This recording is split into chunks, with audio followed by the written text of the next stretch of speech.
هتقبض 25,000 جنيه مقدم فورا. أفضل شهادة ادخار من بنك استثماري مصري بفايدة 37.5%. عايز تكسب 25,000 جنيه في غمضة عين؟ تخيل كده صحيت الصبح لقيت فلوس كتير دخلت حسابك وانت لسه قاعد بتشرب قهوتك. دي مش أحلام يقظة، دي حقيقة بقت موجودة دلوقتي. لو بتدور على فرصة ذهبية تحسن دخلك في وقت قياسي، أو على الأقل تكسبك مبلغ محترم يحللك زنقة أو يفتح ليك باب رزق جديد، يبقى الفيديو ده علشانك. انسى بقى الشهادات اللي بتستنى سنين علشان تاخد قرشين، وانسى البنوك اللي بتديك فتافيت كل شهر. احنا هنا بقى بنتكلم عن ثورة في عالم الادخار، حاجة كده بتحصل مرة واحدة في مصر. مستعد تعرف ازاي تكسب 25,000 جنيه في نفس اللحظة؟ تابع معايا الفيديو. سلام عليكم، ازيكم، عاملين ايه؟ يا رب تكونوا بخير.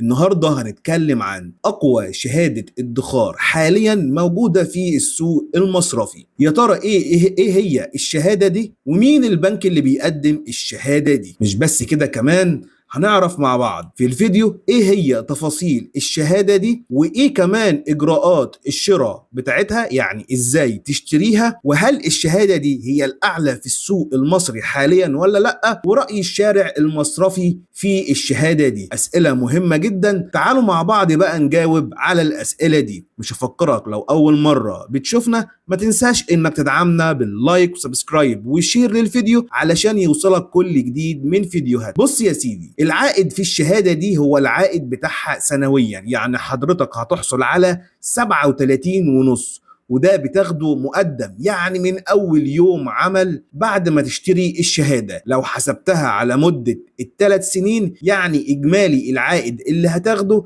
هيبقى 112.5%، يعني مكسب محترم جدا هيفتح لك أبواب كتير، سواء عايز ترجع تستثمر الفلوس دي في حاجة تانية أو تستخدمها في حاجة أنت محتاجها. إيه رأيك في الفرصة دي؟ قبل أنت عمال تتكلم كتير كده وفي المقدمة وما قلتش مين البنك ده. البنك ده هو بنك إمارات دبي الوطني، اللي بيقدم شهادة ادخار ثلاثية من أبرز الشهادات البنكية في 2025. الشهادة دي اسمها الشهادة الثلاثية ذات العائد المقدم. مدة الشهادة دي 3 سنوات، والعائد 37.5% سنويا، وبيصرف مقدم فور شراء الشهادة. يعني إجمالي العائد خلال مدة الشهادة 112.5% من أصل المبلغ. طريقة الصرف بتاع الشهادة دي بتصرف قيمة العائد بالكامل في أول يوم عمل بعد ربط الشهادة. الحد الأدنى لشراء الشهادة دي من أول 100,000 جنيه. عندك كمان تقدر تسترد الشهادة دي بعد مرور 6 شهور من تاريخ شراء الشهادة وفق جدول استرداد الخاص بالبنك. خلي بالك، أنا أكتر من فيديو بنوه في الموضوع ده. لو حضرتك بتشتري أي شهادة سواء بنك حكومي أو بنك استثماري، لازم تطلع على جدول الاسترداد الخاص بالشهادات، لأن في بنوك استثمارية حرفيا، أنا آسف،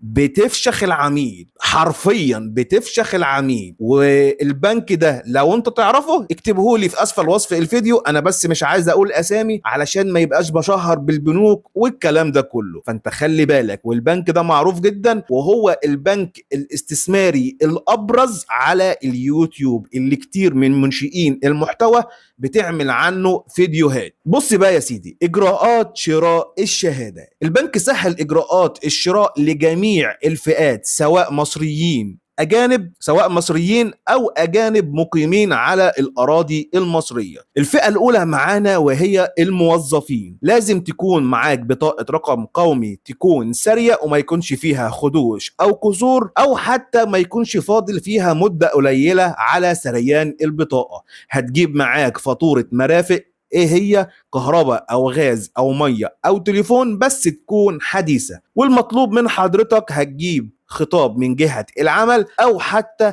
كشف حساب بنكي او بيان بالراتب. انت معاك 3 خيارات، اختار الانسب والاسهل ليك. ده بالنسبه للموظفين. اما اصحاب الاعمال الحره برضو بطاقه الرقم القومي وفاتوره مرافق، ومش مطلوب منك غير صوره من السجل التجاري او حتى البطاقه الضريبيه. ده بالنسبه للناس اللي هم اصحاب الاعمال الحره. اما بقى اصحاب المعاشات برضو مطلوب من حضرتك بطاقه الرقم القومي، فاتوره مرافق تكون حديثه، وبيان رسمي بقيمه المعاش. يا عم هو انت ايه الحاجات اللي انت بتطلبها دي؟ والله دي الاشتراطات المطلوبه من البنك علشان تقدر تاخد الشهاده دي. طيب بالنسبه بقى للاجانب اللي هم على الاراضي المصريه، مطلوب من حضرتك جواز السفر بتاعك، وصوره من اقامه او تصريح العمل اللي انت موجود بيه داخل الاراضي المصريه، وفاتوره مرافق حديثه للمكان اللي حضرتك مقيم فيه. طيب بالنسبة بقى للعملاء الجدد، مش مطلوب من حضرتك غير بياناتك الشخصية اللي هي بطاقة الرقم القومي، وتفتح حساب جديد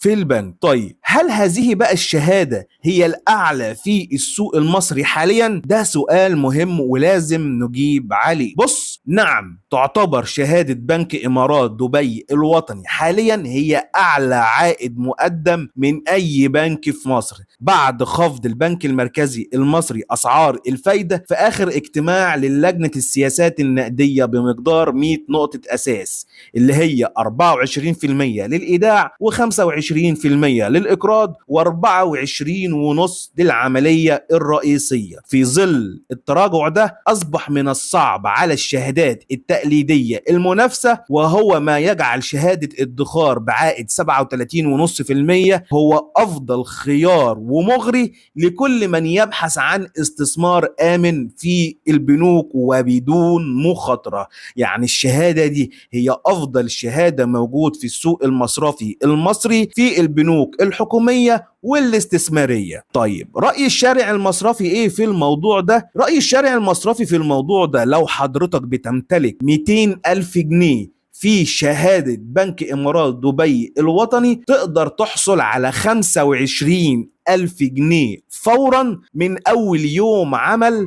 بعائد سنوي، يعني 37.5% لمدة 3 سنوات بدون مخاطرة أو حتى انتظار. يعني الشهادة دي هتوفر لك ربح آمن بدون مخاطرة. ساعات في ناس بتدخل على الفيديوهات بتاعتي وتقول لي يا عم مخاطرة ايه؟ هو ايه اللي جاب المخاطرة؟ في مخاطرة. يعني في الناس اللي اتنصب عليهم قبل كده من اللي هم الاف بي سي والمش عارف ايه والحاجات دي. يعني انت راجل امنت على فلوسك تديها لواحد ما تعرفوش لمجرد ان هو صاحبك او ايا كان، جاي عن طريق واحد صاحبك او واحد معرفة، وبتدي له فلوس ومنتظر منه ايه حضرتك؟ يعني ان هو يدي لك ربح؟ يعني حاجة والله العظيم اقسم بالله انا اول مرة اشوف في حياتي. يعني مش عايز اقول لك ده، انا لو صاحبي طلب مني 1000 جنيه زياده او 1000 جنيه سلف بفكر 1000 مره قبل ما اديها له، وممكن اقول له كمان اخر الشهر ولا اول الشهر بخلع كده بشياكه. والله العظيم بامانه انت يعني ايه ده؟ مش فاهم يعني ايه ادي فلوسي وشقه عمري لواحد لمجرد ان هو معرفه؟ اصل هو بيدي ارباح عاليه على الفلوس. طب ما هو يا باشا حضرتك ما هو نصب عليك، وريني ان انت بقى هتجيب فلوسك ازاي. طب ما تحطها في البنك، مؤسسه حكوميه